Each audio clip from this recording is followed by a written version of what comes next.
I used to believe that retirement was the final chapter, the quiet ending to a long, ordinary story. But I was wrong. Dead wrong. Hi, I'm Harold Simmons. I'm 66 years old, a retired federal clerk. For 38 years, I sat behind a desk, filed forms, stamped approvals, and occasionally dreamed about the freedom that retirement would bring. The fishing trips, the late breakfasts, the glorious naps. But no one ever tells you the truth. Retirement isn't always freedom.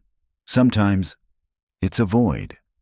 This is the story of how I went from staring at the walls in silence to finding my voice in a room full of children.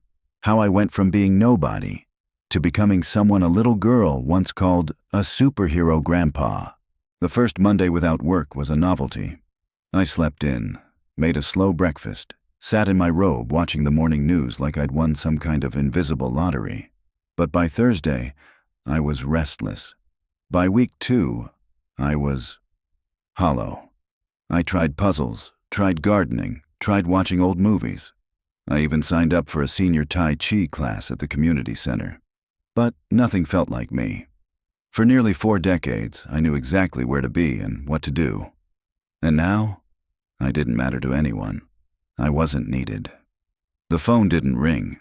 The mailbox only brought bills. And there was this one day. I remember walking past a mirror in the hallway and freezing. Not because of how I looked, but because, for a second, I didn't recognize the man staring back. It was raining. One of those soft gray afternoons that makes everything feel heavier.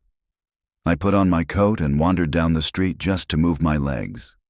I passed the post office, the diner, then spotted the small brick library tucked between the pharmacy and a flower shop. Warm, dry, quiet, perfect. I went in. No plan, no agenda, just looking to pass time. Then I heard laughter.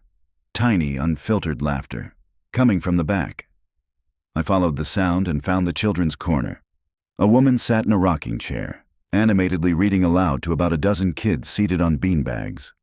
They were enthralled, eyes wide, leaning forward, mouths open. They weren't just hearing the story. They were living it. I stood quietly at the back and listened, and something inside me stirred. A memory? A feeling?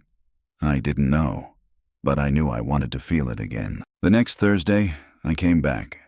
I didn't know exactly what I'd say, but I found the courage to speak to the librarian, Gina. I asked, would you ever let someone like me, maybe, read to the kids? She looked at me, paused, and smiled. Absolutely. We'd love that.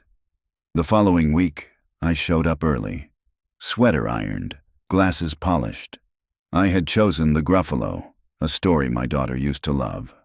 My hands trembled. My throat was dry. But the moment I read the first silly line in a funny voice, the kids burst into laughter. They weren't judging me. They were with me. And for the first time in a long time, I was with someone too. I kept coming back, week after week. Thursday mornings became sacred. Gina started calling me Mr. Harold. The kids began shouting it too. I learned their names. Ellie, who always sat cross-legged and drew during the story. Tyler, who asked 100 questions after every book, and Marcus. Marcus was different, quiet, withdrawn, never smiled, but he never missed a session. And slowly he edged closer to the front. Then one day, he raised his hand and asked if he could read the next page. My heart nearly burst.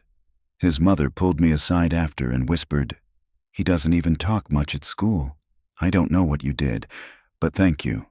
I didn't know either, but I knew I had changed too. And hey, if this story is warming your heart, if it's reminding you that life still holds surprises no matter your age, subscribe to this channel. Because here, we believe in second chances, in new chapters, in ordinary people finding extraordinary meaning. You know, I wasn't always a storyteller. In fact, when I was a kid, I hated reading. My father worked double shifts. My mother barely spoke English. Books weren't magical to me. They were intimidating. But there was one teacher, Mrs. Clark, who read James and the Giant Peach aloud to our class. And for the first time, I saw pictures in my head, not from a screen, but from words. I'd forgotten that memory, buried it deep, until I stood in that library, decades later, reading stories to a new generation. Maybe I became who I needed when I was young.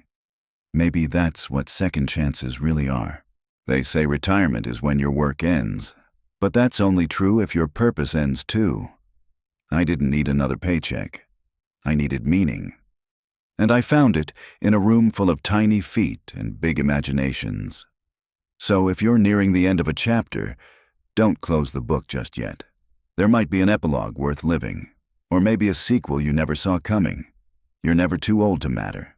You're never too late to begin again. You're just one story away from making a difference.